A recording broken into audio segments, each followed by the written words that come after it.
Okay, good morning, everyone. Good morning. Welcome to PASA's weekly COVID-19 webinar series. Today, we're honored to have Secretary Russell Redding and Deputy Secretary Cheryl Cook with us. Really honored to have them with us today. We're going to be talking about how agriculture is faring in the state during the pandemic.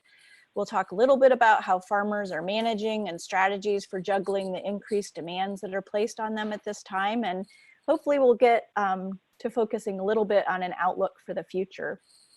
So before I get started, I just want to thank you, Secretary and Deputy, for joining us today. We know you are dealing with a lot right now, so your willingness to take some time out of your schedule and join us is very much appreciated. So I think if you don't mind, Secretary, you could just take a few minutes to make a few comments. We have lots of questions that were submitted for you and for the deputy to answer, but we'd love to hear from you how you think the state is faring during the pandemic at this time with regard to agriculture, farms, and markets.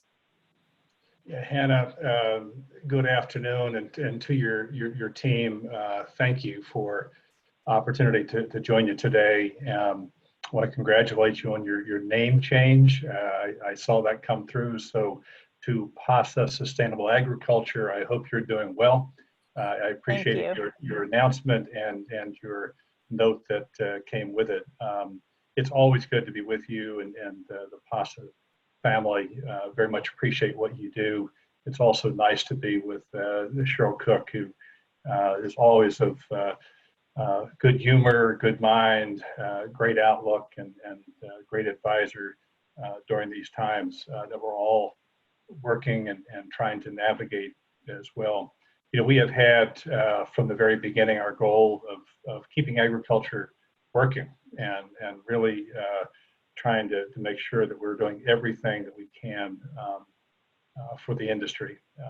This whole COVID-19 is invasive, as I've just described it. It's invasive in our relationships, in our habits, even down to our tables and what has happened in the food system. But it's also revealed many things. It's revealed supply chain complexities, the awareness of food and supply and access, and who is growing food, who needs access to food. It's revealed what's critical, who is critical, complexities of the marketplace, issues of connectivity and the rural broadband and who has access, and that's a issue I'm sure there are questions about. And the number of people particularly who are food insecure, which is really stunning when you look at what's happened in unemployment, but also the number of folks who have found their way into our charitable food system. I'm proud of the system, and again, just want to say thank you to PASA and your members for the support of our charitable food system and feeding people. And with that, just the number of meals that are served in our school system, I think has been a revelation to many. The alternative feeding that the Department of Education has done in the last number of weeks, I mean, there have been 7 million meals served from schools with the flexibility that's been provided by the USDA. But it's also revealed infrastructure issues and the broadband, as I noted, the marketing assistance that is needed, where we have some gaps there as well. And a couple of points just for context. Certainly, from the department standpoint, we've activated our department in the continuity of operations plan. We've been embedded in the emergency management agency, so we're connected to everything that's going on. Deployed staff to that center, and that's worked really well, all in an attempt to make sure that we're on top of what is happening in agriculture. We, at the very onset, were asked by the governor to join his daily calls with senior staff because of his concern for the food system and food security, and that has proven to be invaluable just because there's an everyday touch point since about March 19th that has included the Department of Agriculture. So the governor has placed this as a very high priority. But we've also made sure the labs are working, food safety, animal health, plant industry, food assistants are out in the field, provided guidance. to agriculture, made sure the definitions on the front side were both critical and life-sustaining. And I like to say in that designation, it's not only sets forth an expectation for us, but also what we have to do as well to deliver on that promise of life-sustaining. And certainly you have done that as well.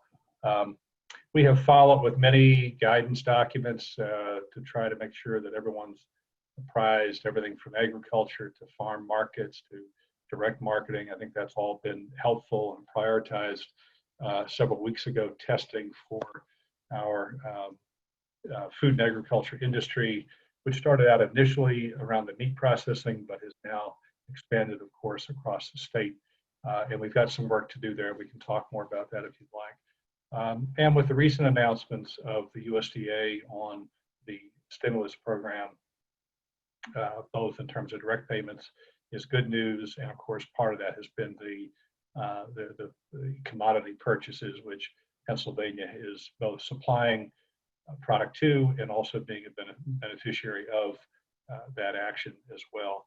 A lot of federal action, can't say enough for USDA. I mean, for all of the pressure they've been under, they've been really great to help us navigate both the waivers and approvals that we've needed to keep things moving. Just looking forward to your opening statement, I think this issue of the food system and what's been revealed, as I've noted, but also the blessing that we have in Pennsylvania to have such a robust agriculture system, and with it, a lot of opportunity there, notwithstanding the challenges that we've had to deal with. Certainly worker protection. We've spent a lot of time the last couple of years talking about workers and the need for them and the access and retention. But now I think a new dimension of that is worker safety. And I think we've taken some measures. And then looking at economic development and the infrastructure. So a lot of good things have gone on, notwithstanding the pressures.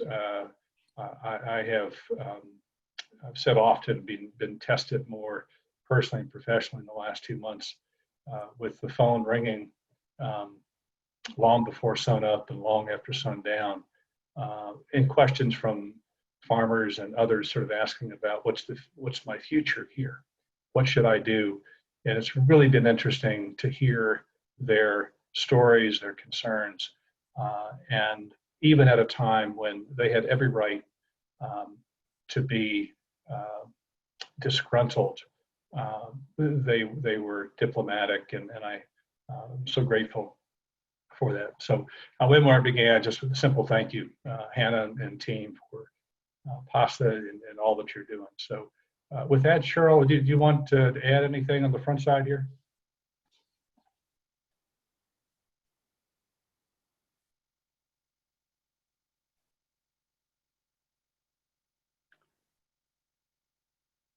Okay, I can't hear you, so sorry. Sounds, yeah. Cheryl, I think you're still muted. There is a nice little trick. If you've clicked in the Zoom window, you can hit the space bar and hold it down, and it will unmute you if you can't quite. Oh, there we go. Now we're connecting to audio. There we go. All right, I give up. I will try to do both voice and video on one device, and I make no promises that either will last. I think the secretary covered it well, as he always does. The only thing I would add is with respect to the USDA direct payment programs that are being stood up, eligibility extends to some 21,000 farmers in Pennsylvania, and we aren't serving anywhere near that many through the Farm Service Agency today. So there are a whole lot of folks who are going to have an opportunity to get to know their FSA county office, of which there are 37 in Pennsylvania. Unfortunately, I don't have the number yet, but USDA is going to be issuing a toll-free number that someone who's not got a relationship with FSA can call and get steered to the right place. They're making a commitment that once they receive a completed application, they'll make payment within 7 days. So Secretary Perdue is leaning hard on his staff as well to make sure that farmers get the relief they need. Thank you, Cheryl. Thank you both, Secretary and Deputy Cook. We have a few questions prepared for you for today. So, Secretary, in 2018, we saw unparalleled rain, and it was a complete disaster for many Pennsylvania farms. Between climate change and now COVID, what messages do you have for farmers that are really struggling and deciding whether to stay in or get out? Yeah, it's a great question. As I mentioned in the introduction, I mean, that's been a frequent call and conversation here. A lot of the phone calls are about that specifically. You know, I don't want them to get out, right? I think that we take a long view in this industry. We're not a stranger in any way to adversity. But I also understand the very personal side of this, and particularly when you get years stacked upon themselves of difficult finances and weather and conditions that just make even the simplest of tasks difficult to do. But my message to them is, to take a long view. I think there's been a resurgence. If there's a silver lining in this COVID, it has been this rediscovery of food and agriculture is really not just life-sustaining in its designation, but in actuality. And that gives me personally a lot of hope. It gives me a lot of energy to think about the possibilities of the future. I do believe, though, that with that comes the need for us to really double down on what we need to do to support the industry. And I think that's been partly reflected in the actions we've taken. It's been partly reflected in what we have proposed to the governor in terms of the path forward and what it means in terms of infrastructure particularly. But I just would say to every farm member that and family, very much appreciate what you do. I think the need for us to sort of worry about each other and think about what it is that we do both as individual businesses but collectively within the industry is also important to do. I also just finally would say that I think one of the things that is also coming out of this, and I want to try to sustain somehow, is not just the public's appreciation for what we do, but the sense of community within agriculture that has been exhibited. And I think we ought to harness that. And I'm open to ideas about how to do that. But I'm really proud of what the industry has done to both worry about the neighbor, but also worry about the industry at large, and have had some great conversations about people thinking more holistically about what they can do to help respond to the food needs, but also respond to these new market dynamics that is a validation of what they're doing, but also where they see their future. So a long answer to say, hang in there. We're proud of what you're doing. We're with you in this, but open to helping to think through what we do as a state to respond. Great, thank you so much. Along those lines, and I don't know, perhaps Deputy, you would like to answer this question. Many direct market farms are seeing unprecedented demand for their products. Have you seen any examples where farmers have pivoted to meet demand and may actually find themselves in a better situation this summer than last? Yeah, I don't know that I would say I've found anybody who thinks they're better off than they were last year, but we can, certainly come up with some examples where people have tried to make do with pivoting to direct marketing, including in the mushroom industry. I do think as more markets open and the weather improves, that we'll see an uptick in that kind of sales activity, and probably we'll see more folks having better sales opportunities than they had last year, simply because more people don't want to go to the grocery store. They'd rather go to the farmer's market. Yeah, we've definitely, I can say on our own farm, and a lot of us who are doing direct marketing, especially if we happen to have a website with e-commerce, that it's unprecedented interest in our product. And I'm really hoping that when this is over, there isn't any amnesia in that area, because it's great that people have a newfound interest in local foods. Secretary, many dairy farmers are trying new strategies like transitioning to a low input pasture-based system to lower their feed costs, or deciding to leave calves on the mom and transition to once a day milking to lower their labor costs. What other creative ideas have you seen in dairy that make you hopeful? Well, I've seen this, we've talked about it before, but the need for more, dairy processing, and that's both a top line issue in terms of our supply chain that we saw disrupted early on. But I think it's also, where a lot of folks see their future in terms of direct marketing. So I don't know whether it's in the creative category or not, but I think there's certainly this time, if they were on the fence about some type of value-added processing and direct marketing from the farm, it is now. I mean, the number of calls that we have taken where folks are either looking for resources, looking for technical advice on farm marketing or technology to help them sell what they are doing. If that's any indication, that has been, to me, I think this will come out of this with a lot of dairies looking at that option of on farm, and it's the full spectrum. I mean, there are folks in Western PA that I spoke to that are, have thought a lot about direct marketing. They're looking at rescaling their operation and scaling down to do more direct and not medium or larger size herds. So I think that's a positive, right? I really do think that's important, just because it speaks to both the food system needs, but in addition to some of the production practices you mentioned, Hannah, I think just the desire for that on-farm direct market opportunity is real. With that, one of the interesting dynamics has been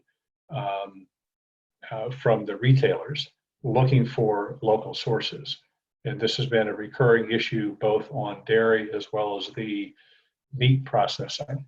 And I think that, again, they're both sort of value added, different scales, some of that on farm, some in just diversification of small meat processors. But I think both with the same goal of diversifying the farm market and also pointing us to some things we've got to do in the department to look at support for that on-farm activity.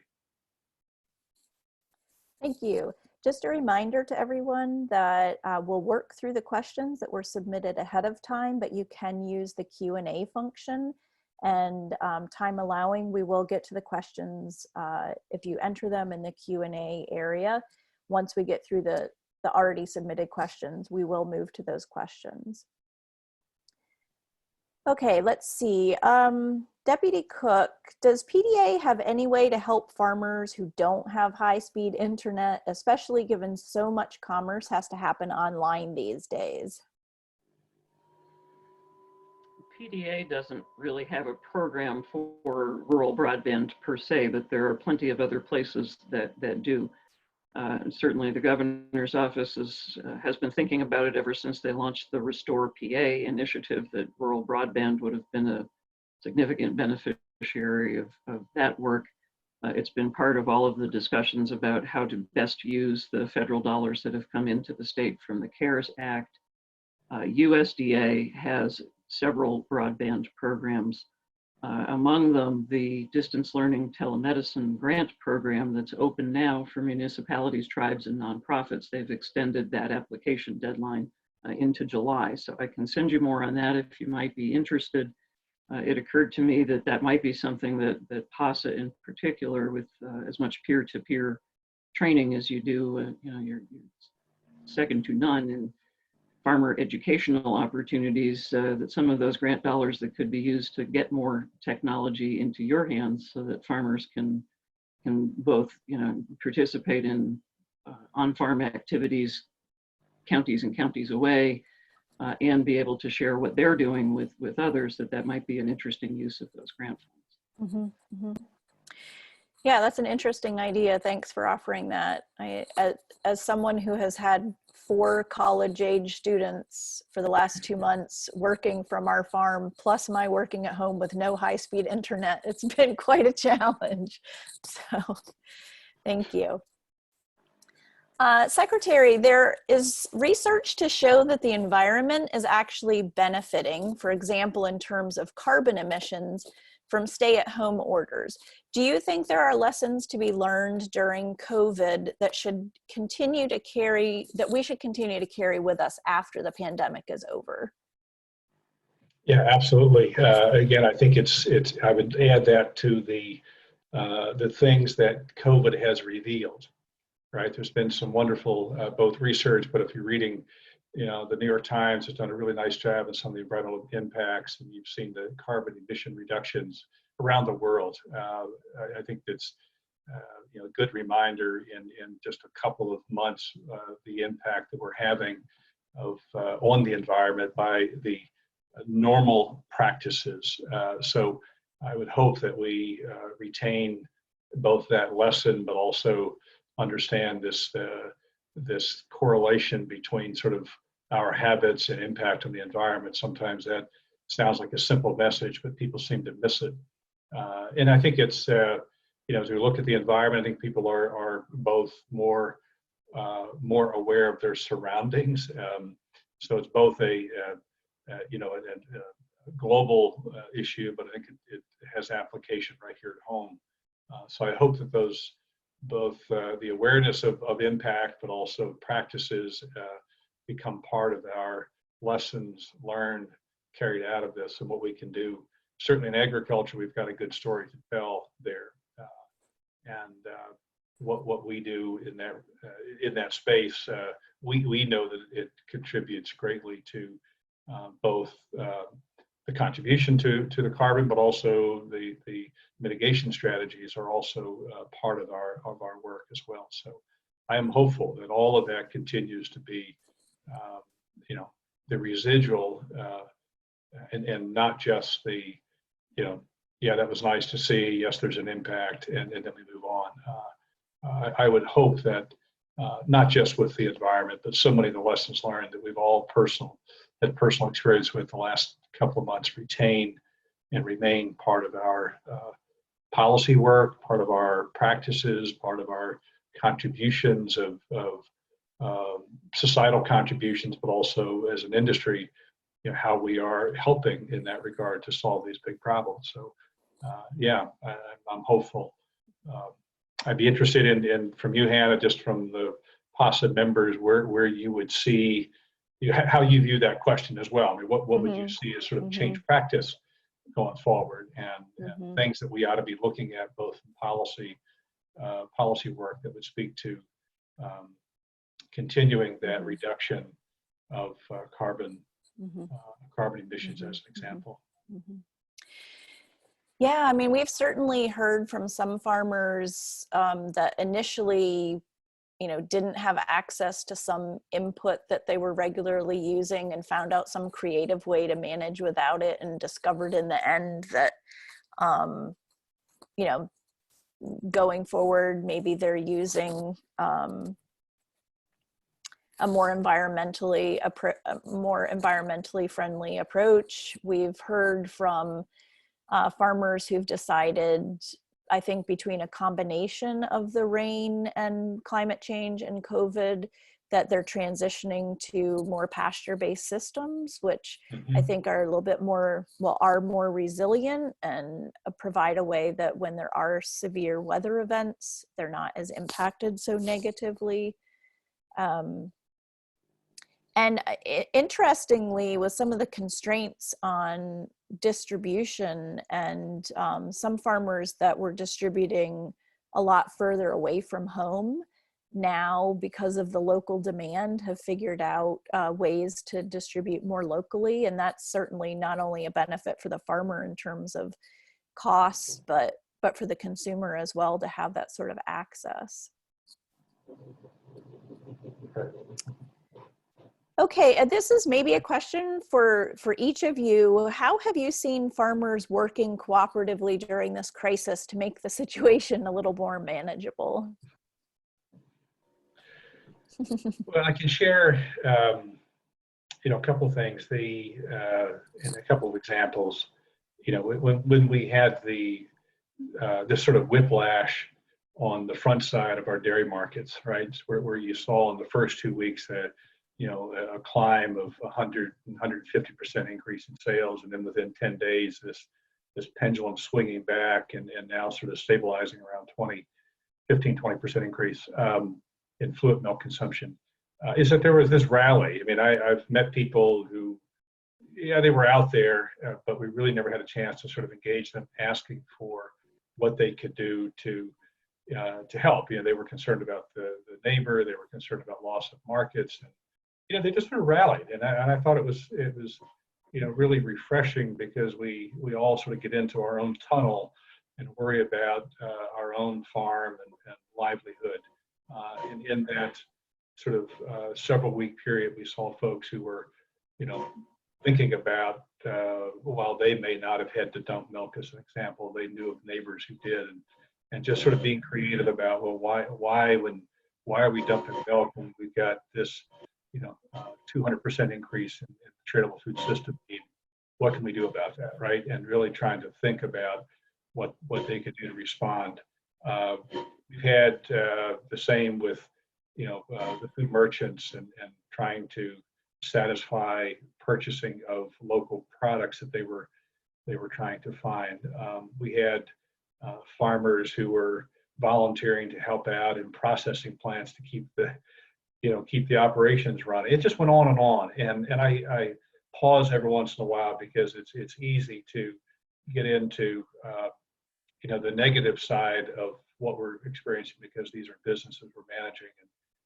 But you also, if you just look around a little bit, you see this amazing response, this sense of humanity, and having that be exhibited by not just the people who are trying to help and maybe need help, but those who are also seeing the need to help their neighbors.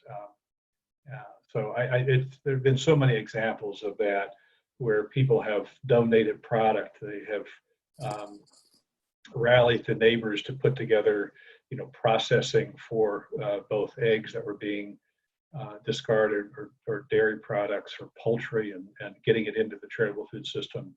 It just goes on and on. And people who have lent their technology to somebody else to help market a product, the neighbor didn't have the technology or the platform to do that. That has been, there's a long list of those things. And I again hope that it's part of what we learn coming out of this, of both the system needs we have to function in our own business, but also those things that make sort of the agricultural community unique in its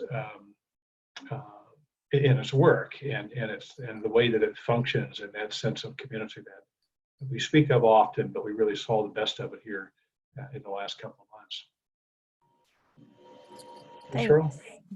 Yeah, I would probably add another charitable food-based example, and that's USDA's Farmers to Families Food Box program. USDA gave a whole week for people to come up with proposals on how they would take product that didn't have a market, assemble it into usable boxes, and distribute it into the charitable food network.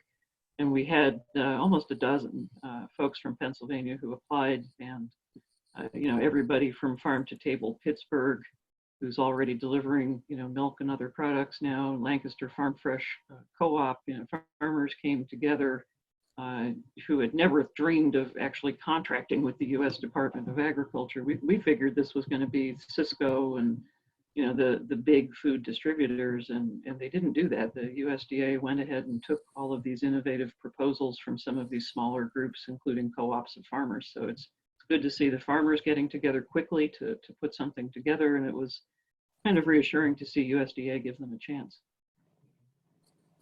Thank you. Okay, Secretary, what can consumers do to help support local farms during the pandemic restrictions? Yeah, buy the product. It's very simple. This has been a frequently asked question from the media. And I said, there's some really simple things you can do. One, certainly look around and look at your neighborhood and if you're concerned about the stories you read of product that's gone to waste, or you see agricultural product being produced in your area, be inquisitive, but most importantly, and make sure that you're supporting it by buying those products. Number one. Two, I think from a policy standpoint, is the need to really look at what we need to do to support agriculture, particularly some of the small farms, and for them to be successful is going to clearly require some reshuffle of our policy deck, and what we can do to help them. It's making sure that as we talk about the stimulus programs that are both in this, the federal stimulus, is making sure that we include the diversification of agriculture. They're not just the commodity programs. I think the USDA has done a pretty good job of that with their announcement in the last couple of days. But we need more advocates, right? We say it all the time, and this is a time when we need them, both as consumers and buying of product, but also being an advocate for the right policies. Making sure that the local communities who are debating whether the farm market should open this year, right? It just I say advocate for that. If you like that, you need to make sure that even though we have granted that opportunity through guidance in the state, the governor's encouraged it, we still have local communities who are raising questions about whether the farm market should open. We have local communities who are raising questions about pick your own operations and whether they should open. Yes, they should, but we need more advocates than the person who's actually running the operation to say that. So there are examples, but they're in two columns: buy what you can buy local, and then advocate for that agriculture you actually like, right? And then the personal things are, you can plant your own garden, right? There are so many lessons that come out of planting a garden. Some of that I think is personal, but part of it is I think they would appreciate then the work and worry that goes into agriculture. Advocate for our workers. I think it's one of the great revelations of this COVID is we now have found so many people who are essential and life-sustaining who weren't even on our watch list before, right? From local first responders and healthcare, but I would put agriculture and the agricultural workers high on that list. We need advocates for that. So hopefully that transcends, some of the current concerns about agriculture, but carry that policy and advocacy forward. Most important is both their consumption, but also their voice. And I think that would, to me, I want to make sure that we hang on to that we've found people who I'm not sure they even cared before, but they sure do now. And how do we make sure that that continues? I think is one of these things that consumers can do, is to be very engaged and aware, not just in support of local agriculture, but advocating to our food merchants and retailers. I had a conversation yesterday with the major retailers in Pennsylvania who was asking us for more local product, more local sourcing. And they were conversations that maybe they would have had in the context of PA preferred branding, but they were very sincere about finding local sources for locally produced dairy and meat products particularly, because they're really concerned about this national supply chain on beef and the consolidation that's occurred and the limitations that they have been placed under by suppliers. So I think that's part of this, the consumer advocacy, but also consumer choices that are being made. So Great. Yeah, thank you. I know that we at PASA have been working on a project in partnership with Pennsylvania Farm Bureau and Farmers Union and Penn State Extension and PA Preferred, and about 33 partners all together to roll out a statewide online marketplace. And I think it's going to be really exciting to be able to connect consumers to local food across the state with an e-commerce platform that for people who might not have a farmer's market nearby. I did want to announce that next Friday, our webinar will be on focusing on cities and municipalities that are encouraging farmers markets to open. And so people should join us next Friday, May 29th at 10 a.m. The series was initiated by the PA Downtown Center, and it will be farmers market managers and city governments who've successfully figured out how to safely open markets. So look for that webinar next week. And as always, the webinars are recorded, so they will be available afterward. Okay, next we have a question. Here in Centre County, like many places in the country right now, we are seeing a huge spike in demand for locally grown and raised food. Hopefully this is just more than a trend of the times. One notable in-demand product is chicken.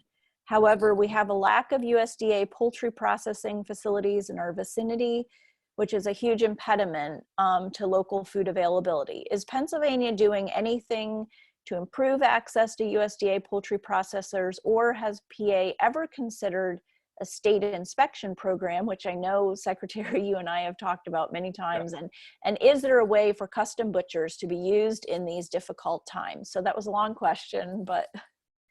And again, I'll ask Cheryl to jump in here. I think this, I alluded to this, but I think this is one of these sort of change policy pieces that I don't know how we avoid not being more engaged in the local processing and having some way to facilitate that, notwithstanding its complications.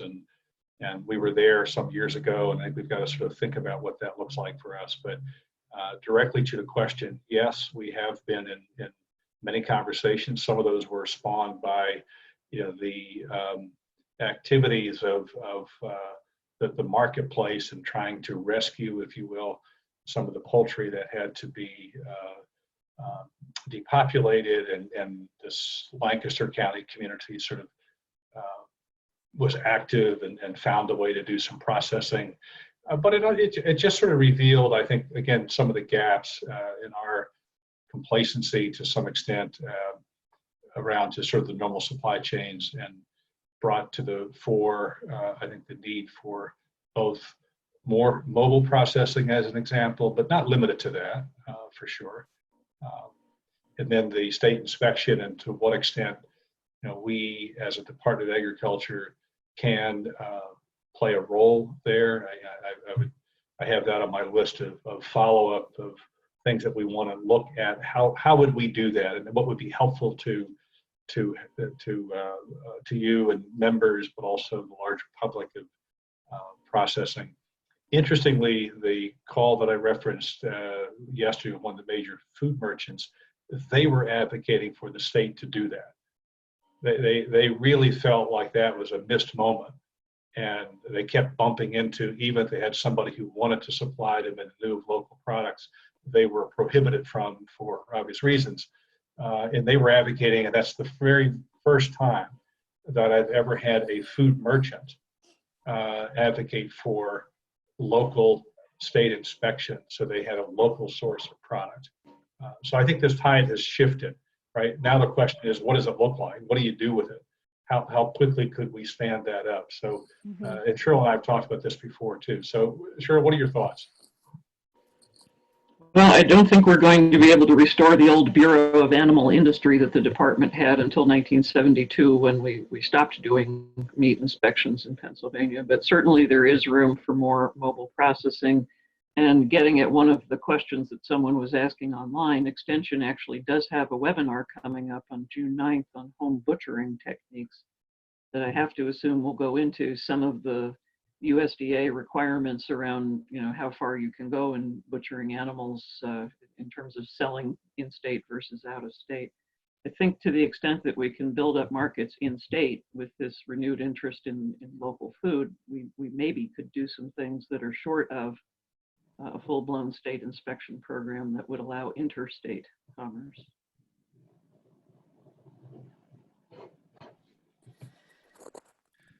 Yeah, I mean, so Hannah, I would just say that again, I think you've advocated this for years, and I think this moment now of part of the sustainability, I think of this buying local and local sourcing, part of that is found in the regulatory structure, and I think we've got to be serious about what does that look like, and to what extent we can. If it's not going back to 1972, the full state inspection program, what are the options to get there? So I'm interested in that, what that looks like, and what those conversations have been with your members, and what other states are doing, and your national network that we can look at to try to help here in Pennsylvania. Because I think part of the future is in this local processing. It both speaks to the concerns have been expressed about the consolidation of the protein sector generally, but also it also speaks to the local sourcing, and not just as sort of a direct market opportunity, but in a more significant way for retailers now to play a part in that. And I think we've got a new advocate that I felt like that was a fairly lonely voice before. It was somebody who had the product, right, who wanted to put it into the supply chain with full confidence that it was inspected and carrying that seal of Pennsylvania. But now it's well beyond that. So I think we need to talk about what that looks like. If you read the Lancaster Farming last week cover story, yes, which I thought was a great story, and something we've talked about for a long time. And here's this market, and the ethnic market for sheep and goats that we all know is there. But I was so pleased to see it on the front page of Lancaster Farming, this profile of somebody, a recent immigrant to the United States, right here in Pennsylvania, harvesting product and pushing it into the marketplace. I think is part of the template, I think, for what we need to do going forward. Thank you. Yeah, we, for the most part, when this topic comes up, which it comes up fairly frequently, it's been around not so much a full-blown state inspection program for all livestock, but definitely for poultry. We get asked all the time, what could we do to have a state inspection program for poultry? And of course, where we've got, maybe 5th, 6th, 7th generation custom poultry processors, a role for them. And then lastly, questions around using the model of deer processors where the venison is going into the charitable food system, something along those lines. So those conversations are happening. And I know there is actually a new federal bill addressing this, and I'd be happy to pass that along to the department if it's not on your radar. But I'd say several times a week right now, these conversations are coming up. Yeah. Okay, so next question is, how can we help move food from surplus areas, for example, restaurants that might be closed? I'm not quite sure. I might not be getting that part right, but moving surplus food from food banks and places where people are in distress, is there a federal or state program that allows purchase of these products for distribution to people in need? So we know there is a state program. Can you talk a little bit about PASS and its role during these times? Yeah, thank you. And again, the short answer is yes. And we've got a great model in the PASS program that was, the program has been around, but the first time it was funded was with Governor Wolf in 2015-16. And then to see it sort of grow, it has done exactly what was envisioned, and that is to take these products that are surplus. That's a term, loose term, but it's product that may either not have a market or be better destined for, the charitable market. And we've seen the benefits of it. We work with Feeding Pennsylvania and Hunger Free PA, the Food Bank Network, and farm community. I've lost track of the number of farms. At one point, I think it was about 125 or so. Cheryl, maybe you know the exact number, but so that has been in place. I think the available dollars to use during the COVID-19 pandemic have been fairly limited on PASS, but the PASS model has been used, I think, to still satisfy that. We are advocating in our state budget for certainly continuance of PASS.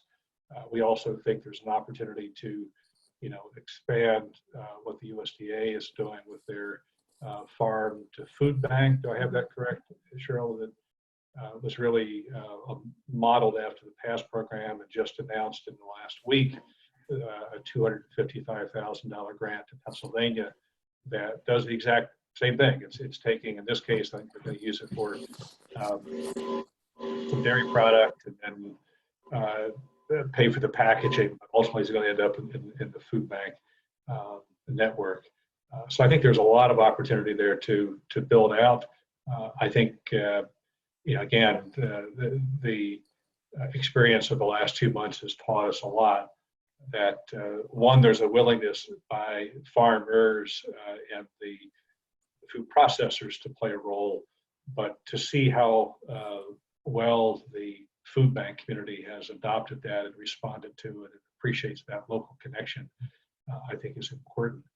Personally, and you've heard me say this, that I think the one of the awareness, new awareness, is that while we speak of the charitable food system sometimes in program terms, right? You can't have a charitable food system without a food system that's charitable. And really saying that and keep saying it is that there's not a lot of food in the food bank without the food. And I think wherever we can make that connection, because the whole point is in PASS, the real value is not just the recipient of the product, it's the very personal ownership and contribution the individual farmer makes to solving hunger. And having that recognized, I think is, PASS does it beautifully. And to have it now, having been part of the Farm Bill and for the first time funded and released, I think is a great story. But I would also say to your members, the other creative things we can do and need to do that are part of that PASS structure, right? Because that's been another piece of this conversation is people are doing some really interesting things. The valuation of product becomes part of this conversation. How do you package, distribute, supply? I think there's a whole another tier of what we need to do to help based on the lessons of the last couple of years with PASS, but also the last 2 months with the COVID-19. Mm-hmm. Cheryl?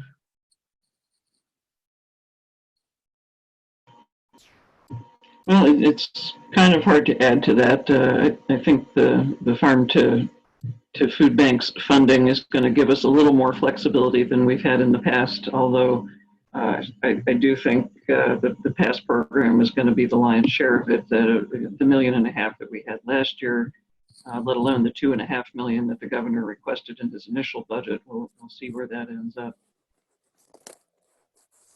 Yeah, if there are farmers out there who haven't participated in PASS, I really encourage you to do so. Our farm has participated. There was a time last year when we were just flush with eggs and we were able to call and have someone come and pick them up, and they were in people's hands, within 2 days. And so it's a really convenient opportunity, and to have our harvesting and packaging costs covered really made us feel great about being able to move those eggs to people who needed them. Yeah. We have one final pre-submitted question before we move to the Q&A, and we have about 10 minutes left. the question is, I work with a farmer's market in Somerset County and our market opens on Saturday. Now that we are in the yellow zone, do we still need to wear masks, vendors and customers? Yes. It'll be the shortest answer I give. Yes. Yes. Yellow, Yes. Still, yes, masks So still for need to take the everyone. precautions. Dr. Levine and the governor have laid out, I mean, even in the yellow phase, there are requirements for protecting both yourself and your customers, Mm-hmm. and your customers protecting you. So continue to wear the mask. Yeah, I think that's what helps us not have to go back to red. So, That's right. all right. So, let's see. Secretary, I serve as director of the Center of Excellence for Indoor Agriculture. Do you see this as an opportunity for the indoor farm model? And this was submitted by Eric Stein. Yeah, I do. Again, I don't often make a distinction, the indoor or outdoors. I think it's all part of this sort of local agricultural infrastructure, and if there's an indoor opportunity to, present it, in this pandemic, certainly we want to highlight that, but I think it's all part of the local sourcing and recognition of local sources of food that we should be, it is highlighted, but just continue to do that. So to the question, yes, I think just having the indoor and extended, all the benefits of indoor agriculture, I think is part of our focus, but also something we want to highlight in this pandemic as well. Thank you. Andy Bader, we all know Andy. More consumers have been interested in gardening and small scale farming. At the same time, do you worry about these new ventures increasing the potential for added disease vectors? For example, anecdotally, it appears that there are many more people raising chickens now. Is there added outreach to teach about things like avian influenza? Yeah, so thank you, Andy.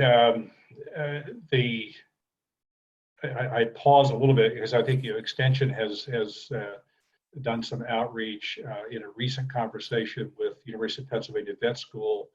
They have also raised this concern of both the diagnostic needs that exist, but also the potential for disease and the surveillance.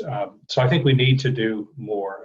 I'll just say that I think we do have to make sure that we're reaching out to our small flocks more aggressively. Without question, they are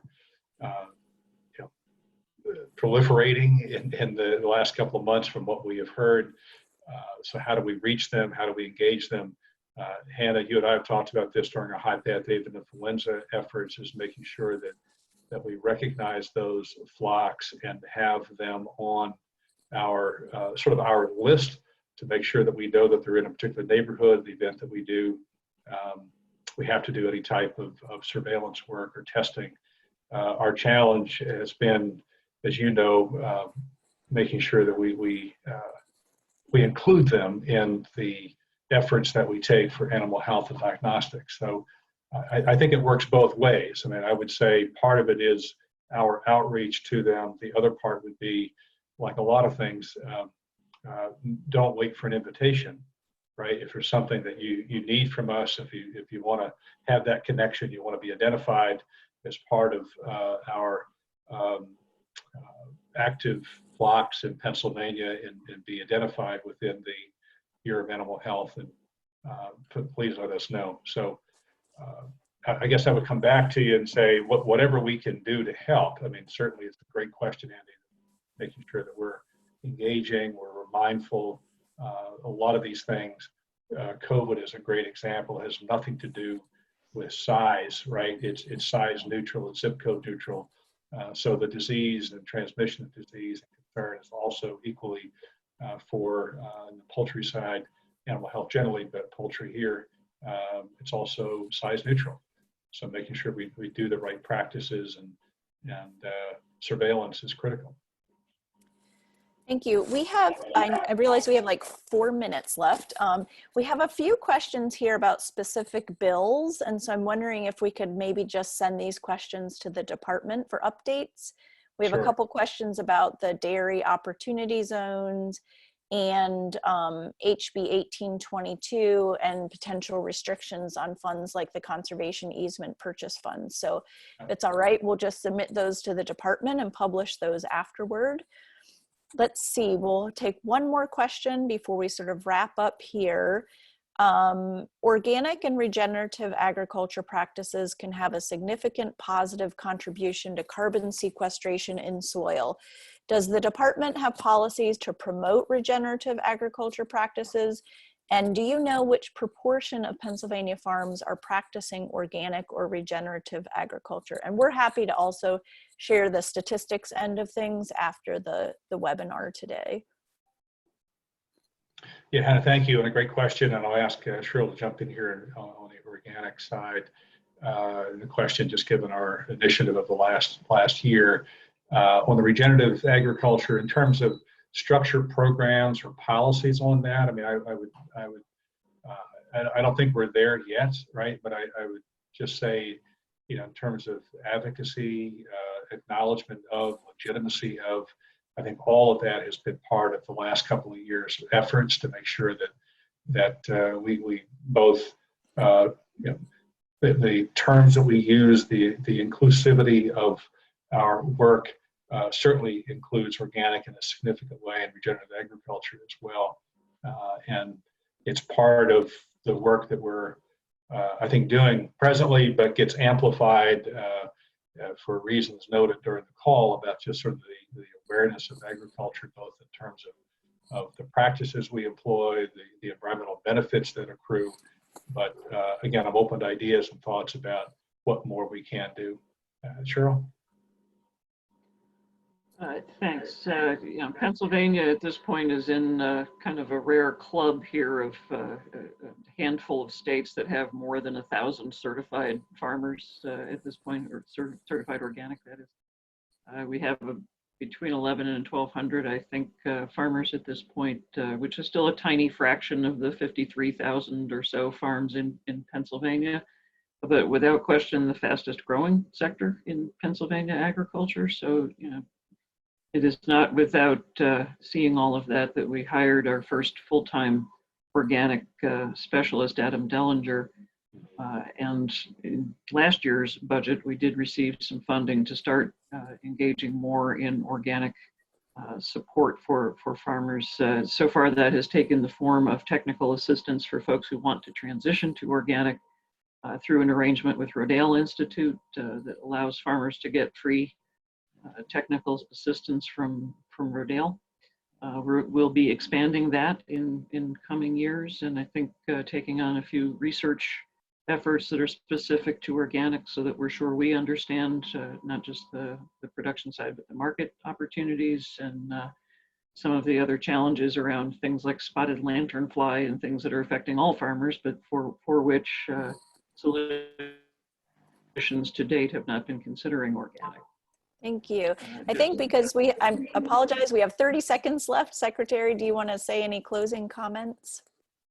Well, I'll just say thank you again. I mean, I can't say it enough. Very much appreciate what you're doing in PASA, but also the agricultural community. You know, I think the farm community has been amazing. They've gone through these 5 stages of grief, right? From the denial and anger and bargaining and depression. And now I think they're in the acceptance and looking for those, exploring the option. And that's where I think we all need to be. What are the options? What do we do? What do we carry forward? But always remember that we're in this together. We said it before in agriculture, and I think now we've got further proof that they appreciate what we're doing, but that's a full partnership with the public. So thank you. Thank you. Thank you, Secretary. Thank you, Deputy. Thanks for joining us today. We'll continue to have this webinar series available. Everything will be recorded in case you can't make it. I know it's a beautiful day, and so a lot of farmers probably weren't able to come in for a webinar at noon. But Yeah. we've really been thrilled to be able to offer this service during this time. So thank you for joining us today and for all you do for farmers across the Commonwealth. Glad to do it. Thank you.